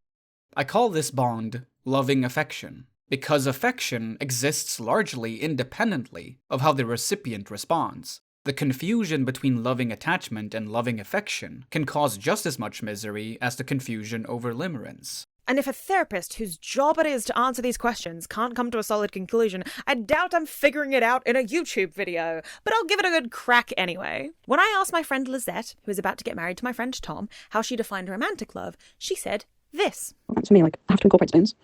I love you guys a lot, and I love my friends a lot, but the socialisation still takes spoons, and I need some days to recover. I need time on my own. Whereas with Tom, that doesn't feel like it's taking up a spoon. Being with Tom feels like putting a spoon back in the drawer. I think they have a really good point there with the spoons. But as Karen pointed out in the same conversation, they also replenish spoons around their sister, so it's not exclusive to romantic love, more just the person whom you're most comfortable with. As Angela Chen said in Ace, "Don't get me wrong. I am not claiming that romantic and platonic love are secretly the same. There can be any number of small factors or combination of factors that differentiate the two. Nor am I claiming that romantic love is platonic love but deeper somehow. Shallow romantic obsessions exist without being love at all, as do profound loving friendships that trump romantic bonds. I am saying that people think of romantic and platonic love as 2 distinct categories, but frequently there is overlap and no clean separation. No one emotional feature or essential component that makes a relationship one or the other. There is attachment, and there is the desire to have sex, and there is infatuation. And it can be felt in all sorts of circumstances, and all types of relationships, shaped by different expectations and called by different names. Romantic attraction, much like sexual attraction, is something that you know it when you feel it or you don't, says Chasson, who identifies as aromantic, which isn't very helpful. There isn't going to be a checklist. There isn't going to be a set of necessary or sufficient conditions, because once you get into classifying kinds of relationships, there are just going to be blurry boundaries, and that's okay. That's the landscape. Which actually goes for pretty much any description of romantic love that I could find. I had so many in-person discussions with my friends and family members over the last couple of months while working on this video, and the only thing they could all agree on is that there is a difference, but that the difference is impossible to describe. So I took to the internet and I put out a survey, because I have to know. I'm a girl that needs to know. Call me the knower the way I be knowing things. I asked clarifying questions about how people identified and some pertinent follow-ups, and then I got to the real meat and potatoes. What do people think romantic love actually is? The idea of wanting to put that person first came up, as did wanting to sleep with them or be physically intimate with them, or engaging in romantic behaviour of some kind, wanting to build a life, to share children, to buy property together, those kinds of things. For a lot of people, aside from being unable to describe the actual feeling, which seems impossible for everyone, it comes down to intent, which Rowan also described in her video. One person's answer interested me, as I think it was the closest I found to actually nailing down a concrete definition. To me, if I have a romantic connection to someone, it means I will change the course of my life in order to keep them in it. Our relationship becomes one of my life goals in and of itself. Not the only goal, but a significant factor in how I will make decisions about the course of my life. Which decisions are impacted depends on the relationship, but to me, romance is an intentional blending of the trajectories of my life and the life of the person I love. I guess for some people this would be what constitutes familial love, and I think that falls under this definition. English needs more words for different types of love. Someone to whom I have a deep platonic connection but not a romantic one doesn't feel that different.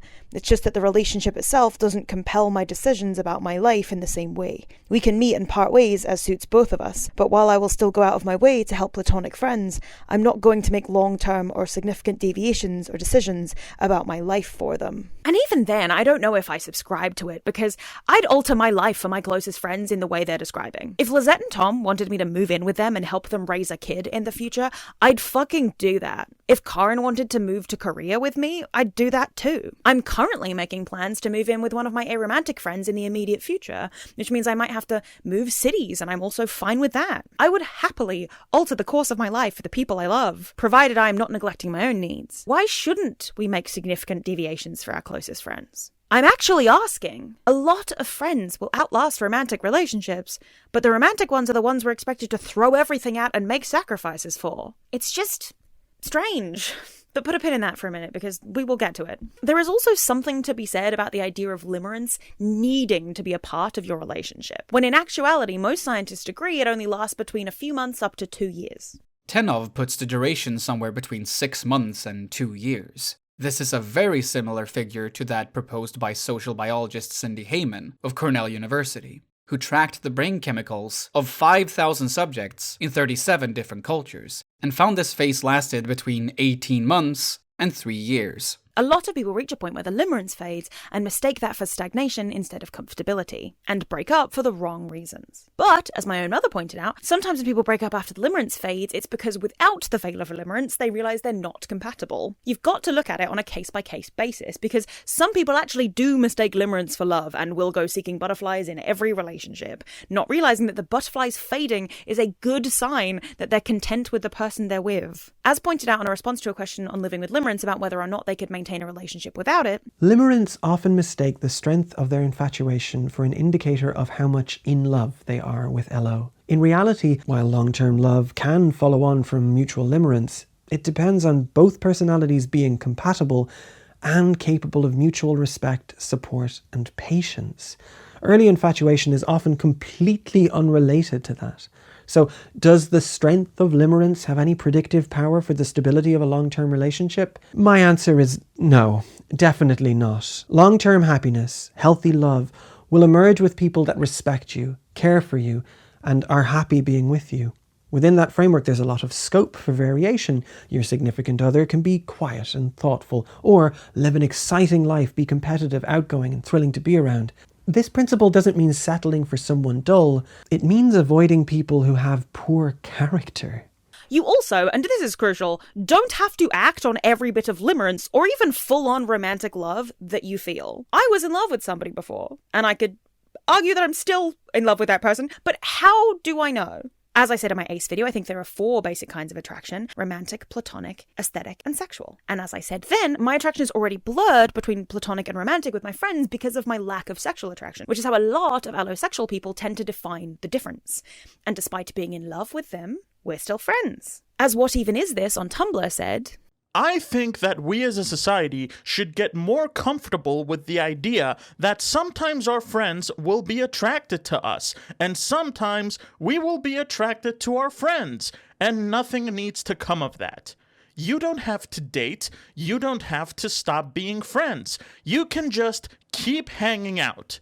Self-control and respect exist, and sometimes you will date your friend and figure out that your dynamic worked better when you were friends, and then you can go back to being friends. It's really quite simple. Mature and cool, even. Wow, so true. Thank you for this wonderful insight, Tumblr user. What even is this? Being attracted to your friends shouldn't interfere with the friendship if you put your respect for them above everything else. This is what pisses me off about second leads in K-dramas and C-dramas. It feels like a skill issue to me. I actually started to write a whole rant about that in here, but given this video is already bloated, that rant is now a Patreon exclusive. Anyway, the biggest turning point for me discovering I was arospec in some way was that I realized I treat love the same way I do sex. Those feelings are mine, and I don't need anybody else to take responsibility for them.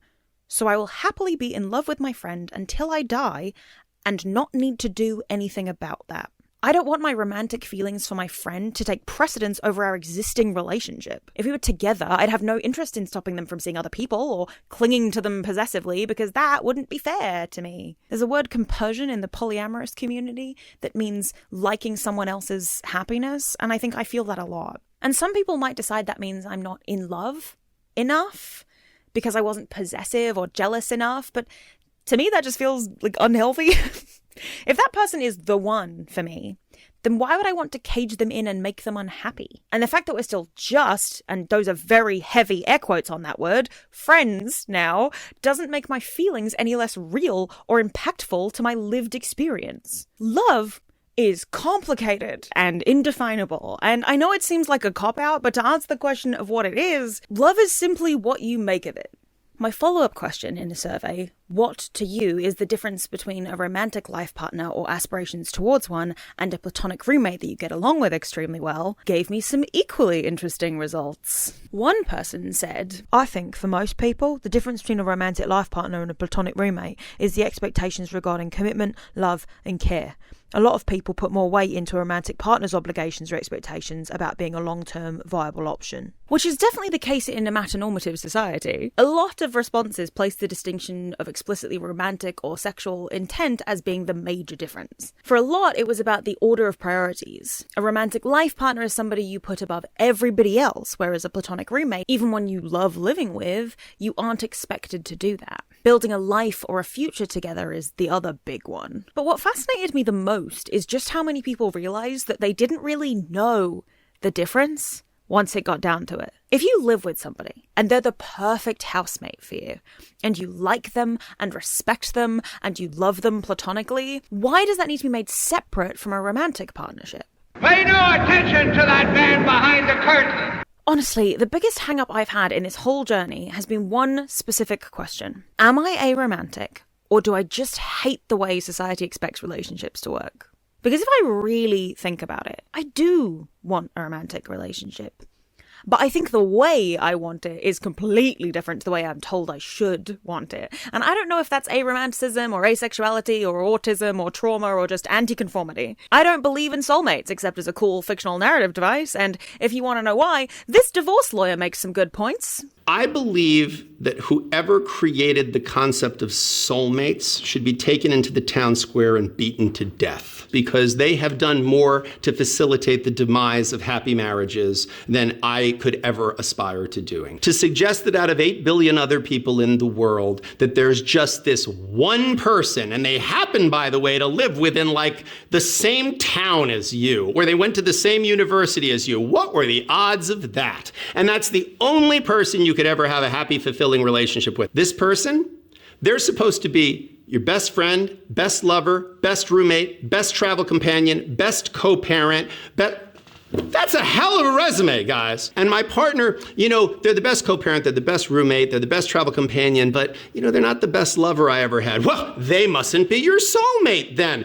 That means that there's somebody out there in the 8 billion people that they would be the perfect one. And that's what's the horizon that just forever recedes and keeps people constantly craving the next thing that might check all of the boxes. He basically sums up all the points I made earlier about finding arbitrary lines we draw between relationships to be strange and unnecessary. The people I would want to raise children with aren't necessarily the people I'd want to go on a month-long road trip to Europe with, you know? Those two things have widely different parameters, and it's bizarre to suggest they don't. One person cannot and should not be every single thing for you. That's unhealthy and, frankly, codependent and unsustainable. I hate to bring up Daniel Sloss again, but as he said, every relationship is perfect for 3 months. Because after 3 months, that's when you realise that nobody else is a jigsaw piece. Everyone else on this planet is as deep and as complex an individual as you are, which means they too have spent the last 20 or so years of their life working on their own jigsaw puzzle in the same way that you've been working on yours. You can't suddenly expect them to give up everything they've come to achieve to suddenly fit into yours in the same way that you'd be pissed off if they asked you to sacrifice everything you've done to suddenly come fit into theirs. But now, because you like each other and because you're interested in each other, now you have to make a jigsaw together. And we all know how fucking annoying that is.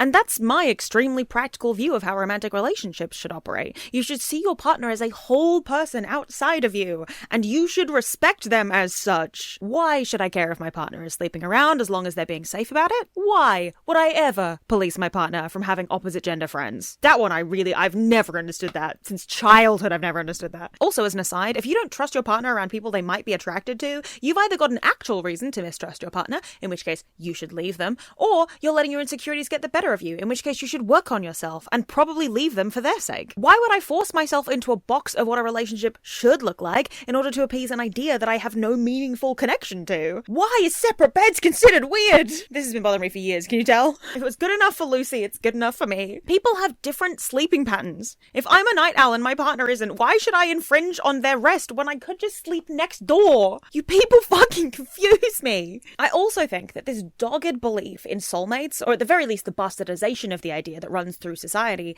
that if you find somebody who appears good enough to those around you, you should hold on to it even if it's not fully right for you, will perpetuate abuse. Because all those grand romantic gestures can be used for love bombing. The overly romantic language or behaviour displayed in public can be blatant manipulation, and the people around you will not understand why you want to leave if that person seems perfect on the surface. If you find the one, you're supposed to just buckle down. But what if they're projecting the one out to everybody else so that they can keep you victimised in private? And even if we don't take it to the worst possible extreme, this idea that you must settle down with somebody leads a lot of people, and especially a lot of women that I know personally, settling down with partners who are just fine. Not good, not great, just fine. You're so nice. You're not good, you're not bad, you're just nice. I'm not good, I'm not nice, I'm just right. He doesn't hit me and he buys me dinner sometimes, and we can tolerate each other, is not actually the benchmark of a good relationship. The amount of people I know who've gotten engaged or even married to men who are mediocre at best and actively mismatched at worst is genuinely staggering. Men who propose in the laziest way possible, but the women still gush about it because he managed to do something without asking her how first. Men who frequently pick fights and blame things on their partner, but make up for it by paying for things or cooking once in a while. Men who have no idea how invisible labour affects their relationship until the labour disappears because their partner got the flu and suddenly they're frustrated that those things aren't just magically getting done. But it's easy to praise those men when most women I know also have stories of abusive boyfriends or scary situations to compare these lazy men to. Abusive men pave the way for lazy men to get girlfriends who see their apathy as a positive. And I'm sure this happens when the genders are swapped and in queer relationships too, but it's a much more obvious and prevalent problem in cross-gender relationships of the cis-het variety. See my Labour video for more information on that. Sometimes being alone is better than being with partners that aren't putting in the same effort as you, even if they haven't done something abusive. It's important to me that you all know that. I read a quote under a relationship post on Reddit a little while ago where somebody was clearly getting out of a toxic relationship but still felt conflicted about the relationship ending. And Lust80, legend that they are, said, "He mistook your peace for emptiness and his noise for value." If you find peace being alone, or if you're looking for the peace of a quiet life and your partner is injecting drama into it and not seeing the issue with that, you are not well matched. and you should leave. The I love my husband who clearly despises me TikTok cycle is annoying to everybody, but there's a reason it keeps happening, and it's because people keep putting up with bullshit because they don't know how to be alone, and they mistake that fear for love, and then get annoyed when people point out that they don't actually have to put up with it. That exposes the lie. And it's easy to say that as somebody who's outside the relationship, and especially when I'm not experiencing the immense pressure a lot of people received to just stay with their partner because being single is seen as a moral failing societally. People are so afraid of being alone when what they really mean is not having a romantic partner. But unless you're a hermit or you cut all your friends off when you entered that relationship, you're never alone. You have friends and family and community. And if you really are alone, you can go find community. And I'd argue it's much more important to build that than it is to focus on one relationship in your life. As Ash Joy on Twitter said, reimagining partnership as an aromantic person means finding love in community. Friends, chosen family, queer platonic bonds, and so many other types of connection are important, not because they imitate romance, but because the weight of those relationships stand on their own. This should apply to aromantics too, but amatonormativity won't allow that for some reason. The person you build your life with, regardless of what kind of relationship it is, can absolutely make or break your mental health and your future.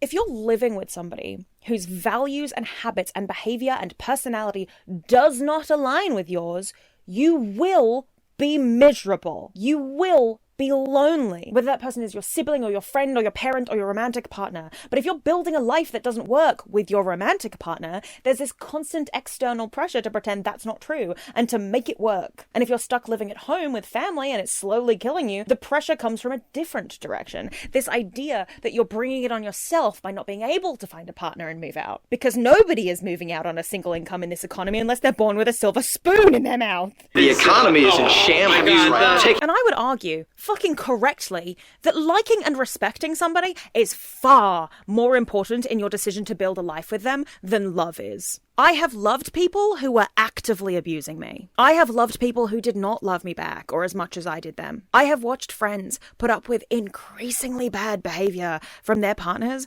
because they love them. If you're planning to spend the rest of your life with somebody, you have to respect them and be respected in return first, like them and be liked in return second, and be in love with them third. I mean that shit. And that's how you know I'm not aromantic, because with all the love in the world, my god, that is not how most of you bitches operate. Something else I've been thinking about a lot recently because of current events in the world. I have multiple friends in America. I have one in particular who I would consider to be queer platonic, somebody who I would kill and die for, one of the most important people in my life, somebody who I worry over the safety of as they do for me. And they're queer and femme-presenting, and while they're in a location that is more liberal and can justify not having to leave America right now, if they lived in the deep south, this might be a different conversation. But if they did want to leave, and I wanted to give them a safe out by marrying them, why does the state get to decide that my feelings for them are or aren't legitimate? And I know that it's economic. I know that it's all absolute bullshit and just a way to control the population. If you want to know more about population control and who we do and don't let in, you should watch the amazing Leftist Cooks video about borders. Truly,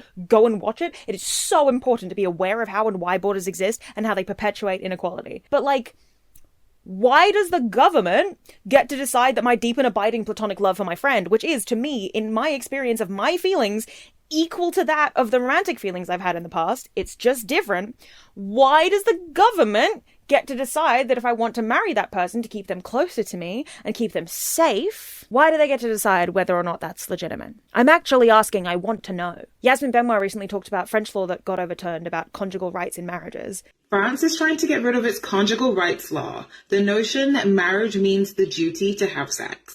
A bill approved late last month in the National Assembly adds a clause to the country's civil code to make clear that there is not an obligation for sexual relations in marriage. And that's just antiquated to me. It's wild that that's still a thing. Which brings me to queer platonic relationships. QPRs are committed relationships with one or more people that have the intimacy and intentionality of romantic relationships, but without the romantic part. When it comes to ace people, the sexual part is also removed from the equation, or at least up for debate within the bounds of the relationships, depending on what end of the ace spectrum you're on. Gotta love a spectrum. One of the answers to my roommates or romance question put it quite well. To me, there is a mutual understanding of partnership.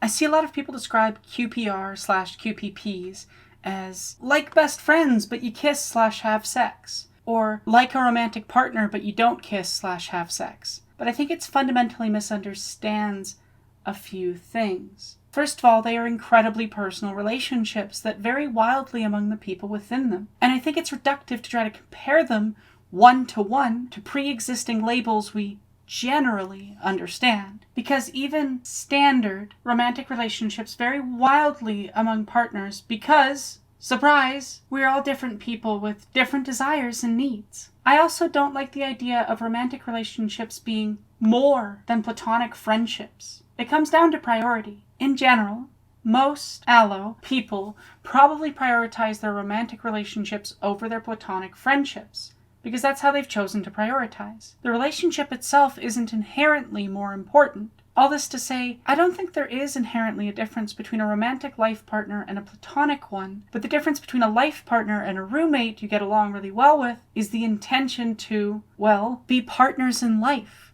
Without losing your own sense of independence, I do think that, at least in my experience, being in a serious relationship means having another person to add to your resources, so to speak. You, hopefully, have the same goals in life, so there's another person to help you achieve those. To me, those goals are the nuclear family questions. Where and how do we want to live? Family structure and lifestyle. And a life partner is the person you'd figure those out with. I have best friends I've lived with before and intend to keep being friends with, but I wouldn't sign a mortgage with them, if, hypothetically, we could ever afford a mortgage. Not because I think that there's a chance we could break up, but because the type of relationship we have and want with each other isn't the kind that does that. Instead of defining relationships by, like, whether or not you kiss or have sex, because let's be real, that's kind of the understood difference between friendship and romance in current society, we should describe it more like person you'd run errands with, and person you'd own a house with, and person you'd share finances with. This is mostly a joke, but I definitely have 3 totally separate people in mind for each of them, and only one of them is my actual romantic partner. Society being set up in favour of romantic partnerships makes it harder to choose a path where you don't pursue one, even if that path is your authentic truth. So do you lie and force yourself to date in order to have an easier life and tax breaks after marriage? Or do you marry your QPR or a friend so that you get those same benefits but without having to compromise yourself? Why do we give tax breaks to married people when the single people are the ones who actually need it? In this economy? We have to exist in this constant state of being told and feeling like we're missing out on something, even if that thing is not something we want. We still have to grieve for a life we're not looking for because we have to build our own version of socially acceptable life from the ground up. And even then, we might still not be accepted. It's not so much a sadness at not dating as it is a particular kind of FOMO. The best metaphor for this kind of FOMO actually happened to me a few weeks ago. I recently started a second, or technically third, if you count YouTube, job, because the UK is in a recession and I can't afford to live. And hey, unrelated, my Patreon and Coffee are linked below. And at this new place, I work mostly on my own. I have a little crossover with the same 2 or 3 staff members a week, but by and large, I don't know anybody else there. Plus, I've only been there a couple months. And they were having their staff drinks one night, and one of the people I do see regularly poked his head in to invite me to join once my shift was done. And he's super friendly, and I'm 100% sure he meant it earnestly, and I almost considered going, but I ended up deciding not to. And yet, as I drove home, I still felt bad. Like I was letting myself down and missing out on something. Even though I know that sitting down for drinks with a bunch of people I've never met, most of whom would be drunk or drinking, is my idea of hell. Even though I know that this guy, however genuinely nice he is not my kind of person to hang out with in my free time because he's too laddie for me. Even though it was late at night and I wanted to go home and get in bed and watch some gay shit before I fell asleep, way more than I have ever wanted a drink, I still felt FOMO. And that's how I feel about romantic relationships. I am actively choosing not to be in one because I don't want my life to look like that. But when I see people enjoying that version of life, I feel miserable to not be able to experience that same joy. All those people having fun and drinking together are made happy by that. And I wouldn't be, but I still feel like I'm missing something by not being able to enjoy it. And of course, there are versions of that kind of night that I would enjoy if it was exclusively with people I knew in bars I was comfortable in. Just like there are versions of romantic relationships that I could absolutely see myself adopting, but none of which would look how society wants them to. And that's super fucking lonely. And I don't have a solution for that, except to remake society better. But in the meantime, it's just about trying to find community as best you can so you don't let that loneliness take over your whole life. If you've watched the video for this long and identified with enough of what I've been talking about, you might not even need this section. But as I've pointed out numerous times in this video, it's not exactly a one-size-fits-all kind of label. As with asexuality, there are numerous subcategories that you can fall under. Aromantic, grey romantic, demi-romantic, reciprocoromantic, lithromantic, aquaromantic, frey-romantic, quaro-romantic, cupio-romantic, arrowflux, apathromantic, apathera-romantic, agoromantic, and probably even more that I'm forgetting or that are debated within the community, all of which mean different things under the umbrella. And again, you don't need to pick one of these labels at all. If you're comfortable just falling under the arrow umbrella, that's perfectly fine. I'd probably say I'm somewhere between ago, demi, and flux if it came to it, but I don't think I'd firmly stand on any one of them. Shout out to Taking Time on Tumblr, who compiled a list of possible signs you might be aromantic, because I went looking for quizzes and there simply weren't any. So instead, a lot of my list is directly from theirs, as well as other sources I've linked below. This one is obviously foreign to me, but do you find romantic stories unappealing, boring, or upsetting? You might be aromantic. Did you lie about having crushes to fit in with how you thought you were supposed to be? Have you tried dating and been unsuccessful for reasons that aren't immediately obvious to you and the people around you? Were you relieved when it was over but couldn't put your finger on why? Maybe you're totally content being single. You don't feel the pressure that so many people around you seem to feel to date around or settle down. Do you see romantic relationships and close platonic relationships as being equally important? I personally think that's just how society should operate, but I'm being told that's actually an aromantic trait, so perhaps you don't link sexual attraction to romance. You've been accused of giving mixed signals, or even been told you're already dating somebody without realizing it. You dislike big, grand romantic gestures. You want to be in a relationship, but for reasons that other people call overly practical, like financial or logistical. You're not interested in hearing about others' love lives, and you find the whole thing to be exhausting to be around, or even have trouble relating to it and not understanding why it feels so much of their attention. Finding out somebody is interested in you romantically gives you the ick, even if you were previously interested in them. Romance in theory is lovely to think about, and maybe you're deeply attracted to fictional characters, or parasocially interested in people because of the safety of it being unattainable, but as soon as it enters reality, it puts you off completely. You're able to ignore or get over romantic feelings with time or reciprocation, and you don't take romantic rejection as hard as other people. Or you're totally content with having the feelings, but not acting on them. That last one does apply to me. You find possessiveness or jealousy to be deeply unattractive and don't understand why so many people see it as romantic. That one I identify with on a spiritual level. You're baffled by the spectacle of weddings and engagements and the overfamiliarity within friend groups and families about romantic relationships and potential for children. All those like mothers hovering over your shoulder being like, when am I getting grandchildren? When are you settling down? Like that's just, thank God my mother is not like that.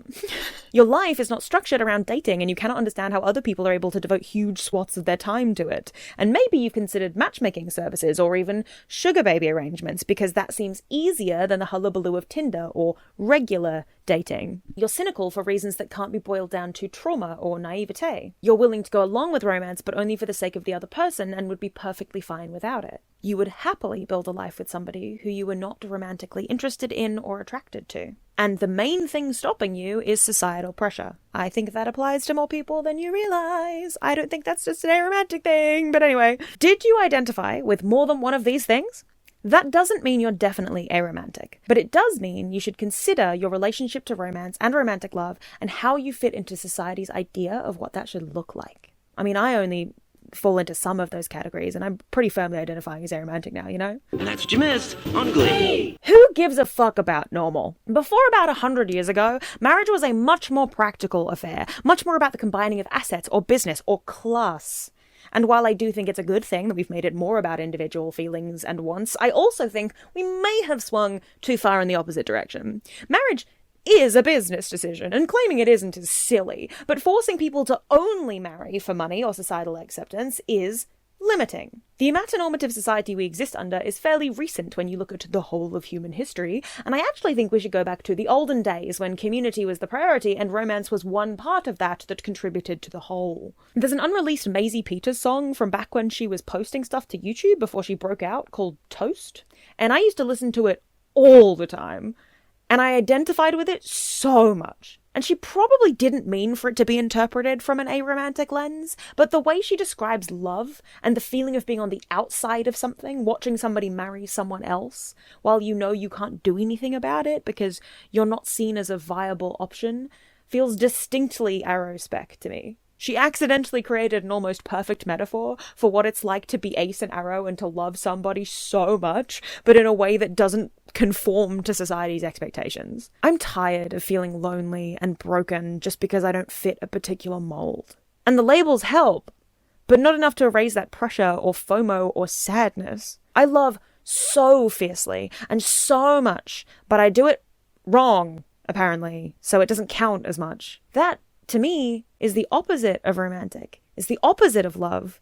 Love should be about acceptance and kindness and care. That's what I want to remember when I look back on my life, that I loved a lot and I loved deeply and I was loved in return, regardless of whether or not that love is classified as romantic. And I think that's the society we should all be building towards. That's the hope I have for the future. I'm aromantic, asexual, autistic, ADHD, agender, a lot of A's. And I'm also just Tallis.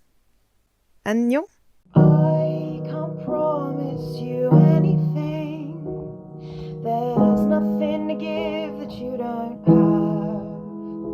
If I could, I'd promise you everything, but I'm not sure how much good there is in that.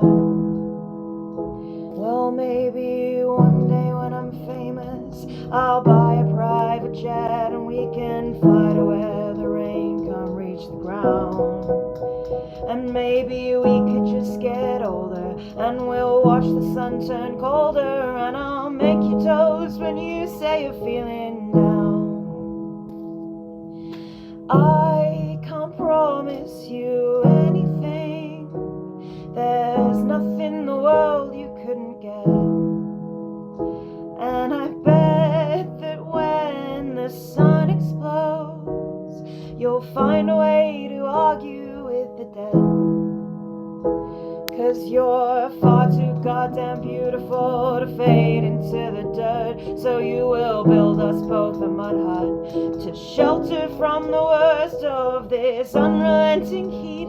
And I'll make toast over fires when we're running out of plant life left to eat. I can't promise you anything. I guess I'm just a little small to fill your thoughts. Even if I swear by the words I sing, even if I make you toast forevermore. Well, you'll still grow into someone with a mortgage and a wife. Maybe she'll be called Rebecca. She's the love of your life, and you'll have 3 kids and a garden, and I'll still just be a 3 out of 10. And in the end, you'll fall for those like Becca, and I'll still just be another Facebook friend. Not even good at making toast, and no, it's always burning. I won't ever be a most, oh, I just never learn. Yeah, I'll always burn my toast, and I will always have stuff to work through, so I'm not worth you in any world. But I'll make you toast for now and evermore, and wait till you get bored of just warm bread.